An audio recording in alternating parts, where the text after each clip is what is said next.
बिल्लाहि मिनश्शैतानिर्रजीम बिस्मिल्लाहिर्रहमानिर्रहीम। अस्सलाम वालेकुम रहमतुल्लाहि व बरकातुहू। उम्मीद है आप सब खैरियत से होंगे। आज मैं एक नई वीडियो के साथ आपके सामने हाजिर हुआ हूँ। आज हम पढ़ेंगे मियावाकी फॉरेस्टेशन। सबसे पहले थोड़ा सा ओवरव्यू जान लेते हैं ओरली की मियावाकी टेक्निक जो है वो क्या चीज़ है। उसके ज़रिए से हम आर्टिफिशियल फॉरेस्ट को बड़ी आसानी के साथ प्रोड्यूस कर सकते हैं। अभी आप कंफ्यूज होंगे कि आर्टिफिशियल फॉरेस्ट क्या होता है, वो आगे हम जाके पढ़ेंगे कि आर्टिफिशियल फॉरेस्ट हम कैसे तैयार कर सकते हैं। हमने तो नेचुरल फॉरेस्ट का नाम सुना था, लेकिन आर्टिफिशियल फॉरेस्ट जो है उसका नाम सुना था, लेकिन जो मियावाकी टेक्निक है वो थोड़ा सा यूनिक है। तो जाते हैं अपने टॉपिक की तरफ, जानते हैं कि मियावाकी टेक्निक क्या है। तो सबसे पहले मियावाकी टेक्निक, मियावाकी एक साइंटिस्ट का नाम था, एक बोटनिस्ट था जो कि जापान से ताल्लुक़ रखते थे। उन्होंने एक टेक्निक वजह की जिसके जरिए से हम जो है आर्टिफिशियल फॉरेस्ट को बड़ी आसानी के साथ हम उसको प्रोड्यूस कर सकते हैं। उसके मुख्तलिफ स्टेप है, वो हम स्टेप बाय स्टेप पढ़ेंगे। वो अगर हम अप्लाई करेंगे तो उसके जरिए से हम फॉरेस्ट को आसानी के साथ प्रोड्यूस कर सकेंगे। तो ये मियावाकी, उसका पूरा नाम था इकाईराम मियावाकी। उन्होंने मुख्तलिफ टेक्निक वजह किया है। तो जानते हैं उस टेक्निक की तरफ, यानी कौन सी टेक्निक है, टू ग्रो आर्टिफिशियल फॉरेस्ट के जरिए से हम आर्टिफिशियल फॉरेस्ट को तैयार कर सकते हैं। लेकिन ये फॉरेस्ट जो होता है बहुत शॉर्ट स्पेन ले लेता है, यानी 20 to 30 ईयर्स के इंतहाई कम अरसे में हम फॉरेस्ट को तैयार कर सकते हैं। लेकिन जो हमारे पास जो नेचुरल जो फॉरेस्ट होता है वो 200 से 300 साल तक का टाइम लेता है, लेकिन जो आर्टिफिशियल फॉरेस्ट होता है वो 20 से 30 साल के इंतहाई कम अरसे में हम उसको ग्रो कर सकते हैं। Species planted close to one another, इसमें हम क्या करते हैं, स्पीशीज जो हमारे पास स्पीशीज होता है वो आगे जाके हम पढ़ेंगे कि हमने कौन सी स्पीशीज लगानी है और उसकी वजह क्या है, ठीक है। लेकिन वो स्पीशीज हमने एक दूसरे के करीब लगानी है, किस तरह करीब लगानी है वो आगे जाके हम पढ़ेंगे। यानी अगर हम ये क्लोज लगा लेंगे तो उनका नतीजा क्या होगा, उनका नतीजा यही होगा कि प्लांटेशन विल बिकम 30 टाइम्स, ठीक है। जो हमारे पास प्लांटेशन होगी वो 30 टाइम्स डेंसर प्लांटेशन होगी। और उनका दूसरा नतीजा यही होगा, जो प्रॉफिट होगा वो यही होगा कि वो 10 टाइम्स डेंसर फॉरेस्ट हमारे पास प्रोड्यूस होगा, बल्कि 30 टाइम्स डेंसर फॉरेस्ट और 10 टाइम्स जो ग्रोथ रेट है वो 10 टाइम्स ग्रेटर होगा।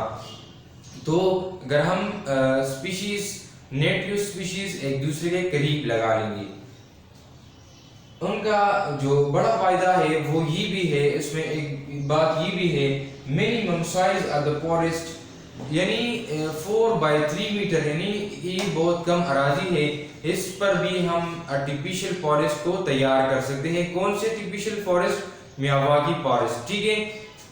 तो ये भी उनका एक फायदा है। उनके लिए जो सनलाइट रिक्वायर्ड है वो 8 आवर्स ए डे उनके लिए सनलाइट रिक्वायर्ड है।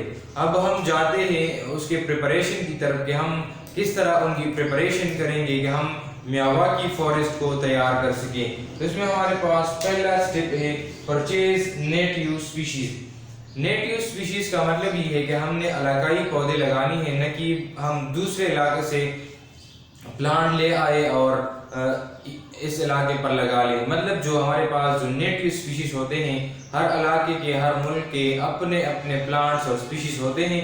तो हमने इस तरह करना है कि हमने नेटिव स्पीशीज को लगानी है, इलाकाई पौधे लगानी है। इलाकाई पौधों का मतलब यही होगा कि उसके जो जीन्स होता है हमारे पास वो क्या करता है, एनवायरनमेंट के साथ रिलेट करता है, और उसका जो मॉर्फोलॉजी होता है या एनाटॉमी होता है वो उन्होंने अपने आप को एडाप्ट कर लिया होता है एनवायरनमेंट के साथ। तो अगर हम फॉर एग्जांपल कहीं और इलाके से प्लांट्स ले आएंगे और यहाँ किसी और इलाके में लगा लेंगे तो उसका नुकसान यही होगा कि वो एनवायरनमेंट के साथ मुताबिकत नहीं रखता होगा, तो जिसकी वजह से उनके एक्सटिंक्ट होने की बड़ी खदशात मौजूद होती है। तो हमने इस बात पर भी फोकस देनी है कि हमने नेटिव स्पीशीज को लगानी है, ठीक है।